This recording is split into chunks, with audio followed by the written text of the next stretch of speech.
পালায়ানৰ বিশিষ্ট সমাজকৰ্মী সন্মানীয় প্ৰফুল্ল বৰুৱাদেৱক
আমাৰ ১ নং ভুটৰবৰী দামোদৰদেৱ সত্ৰৰ আতীৰ্থত ১৪৩ সংখ্যক মাঘী সভা উদযাপনৰ আয়োজন কৰা হৈছিল।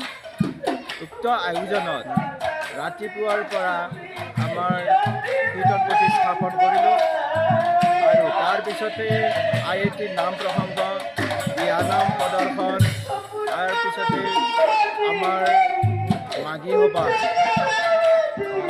হোম কৰা হৈছিল, বিষ্ণু হোম।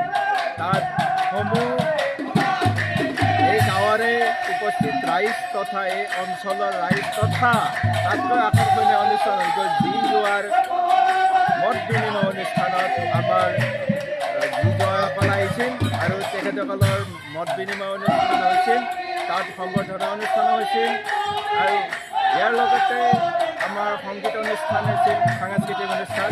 ইয়াত আমাৰ সংগীত অনুষ্ঠানত লোকগীতৰ শিল্পী শ্ৰী গোপেশ্বৰ কলিতাই সুন্দৰ সুন্দৰ কামৰূপ লোকগীত পৰিৱেশন কৰিলে। ইয়াত তাৰপিছতে আমাৰ নাম উদ্বোধন কৰা হয়।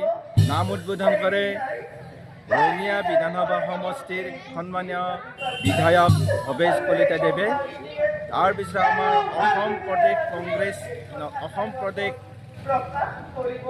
বিজেপিৰ সাধাৰণ সম্পাদক ৰাতুল শৰ্মাদেৱেও আহি আমাৰ ইয়াত অংশগ্ৰহণ কৰে। তাত তেখেতে এটা বহুমূলীয়া ভাষণ দিয়ে।